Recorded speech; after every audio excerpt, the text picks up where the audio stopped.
So here's a systematic way of getting rid of worry. And you'll have to excuse my crappy shirt. I was just out painting the house. It needs a new coat.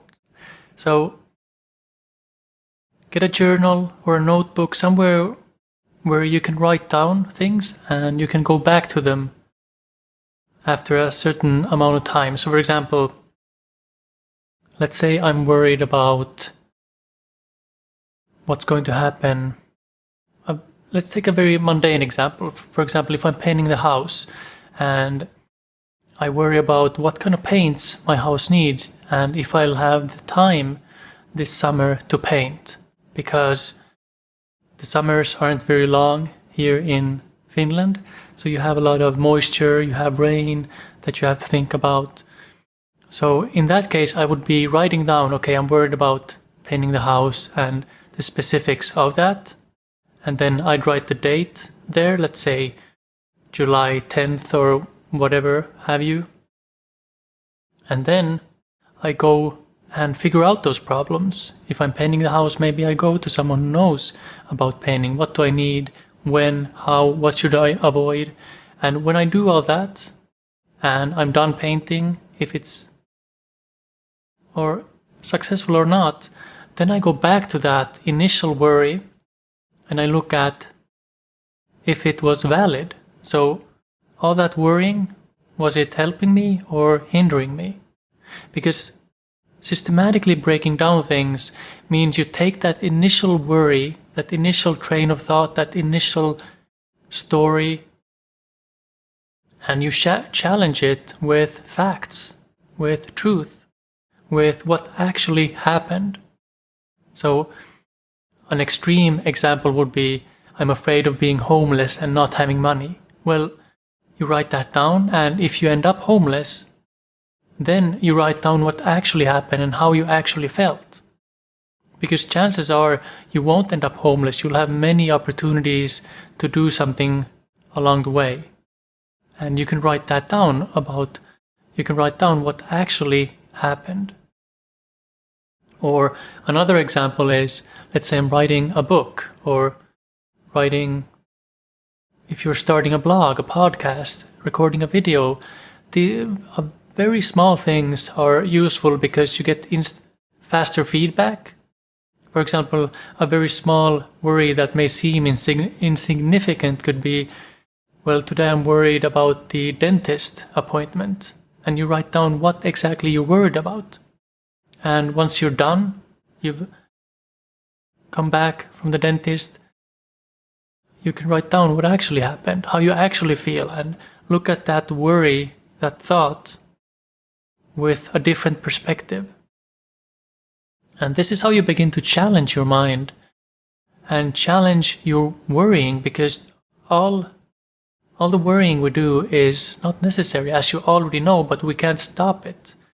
It's not good enough to know intellectually that, okay, worrying isn't helping me. It has to sink deep into your bones. It has to become an intuitive knowing where you know it's not helping you, which helps you not worry as much, because worry thoughts can come up. For me, there can be, okay, the painting is not going well, and I can just let that thought be because I know it's not valid, and I can refocus on, okay, what actually needs to be done and what's helpful in this situation. So you systematically break worrying down by challenging the worries you have. Because if it's just in your mind, it's just stories spinning around, you become overwhelmed, you don't know what's going on. But when you write things down, you see what you're actually worrying about. And sometimes just writing down what the story is, what the worry is, will help unravel it. But then you can also come back to it and see what actually happened. And the mistake you want to avoid when you're doing this is you don't want to use vague examples. You want to get very, very specific. So if you're going to the dentist, I'm worried about there being too much pain and I can't handle it, and then I'll be incapacitated the rest of the day or the week, or I won't be satisfied with the results, or whatever happens, be very specific about what kind of things you're worried about. Because then you have a handle on it and you have something to grab onto. And then when you come back to it, you see, okay, that wasn't true. That didn't work out like that. Now you may say, well, Henri, it's not going to work because I'm worried about not being good enough. Or, yeah, let's stick with that. I'm not worried about not being good enough. Okay, well, good enough for what? What is it that you're worried about? Because you want to do something, but you're afraid you're not good enough, so you stop yourself.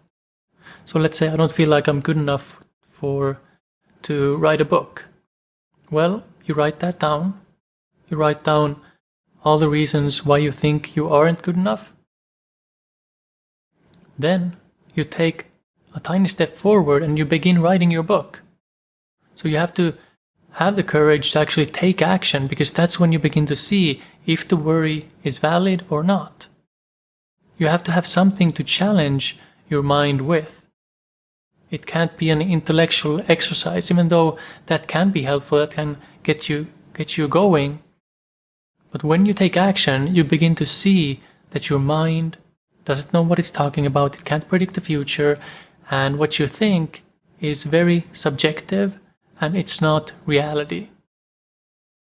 Even though that's how our reality is created. We have thoughts, we feel them, we have feelings, and there's this feedback loop of thoughts, feelings, sounds, images going on within us, and all that creates our experience of what's going on right now. And once you begin to see that, you begin to see that it's very subjective, then you can begin to relax, because you see that you don't have to take your emotions and thoughts and fears and worries and even hopes and dreams and everything, you don't have to take it so seriously. And that's when you begin to relax. And that's when you can begin to notice what's actually interesting to you, what do you enjoy doing, what do you love doing, what's magnetic. So, get something, a notebook, journal, whatever you want to use that you can come back to. Write down a specific worry you have, and then come back to it once you've taken action or something has happened. You can even write down all the worries you have and come back to it 6 or 12 months from now, and you'll see that your perspective has shifted and you don't see things the same way. And the more you do this, the more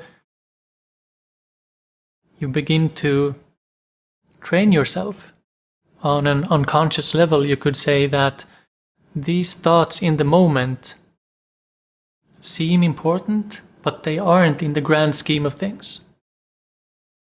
So test this out, and remember that doing this exercise, you may be confused at first because you haven't found your way of doing it. This is just how I use it.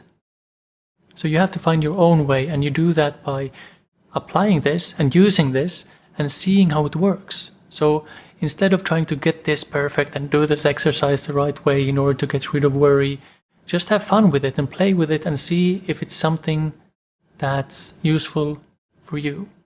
But this is what I found helpful in systematically eliminating or diminishing worry. And it's just challenging my mind and seeing that the thoughts and everything going on within me isn't so serious. It's not so important, even though it seems important, because that's how our reality and experience of life is created.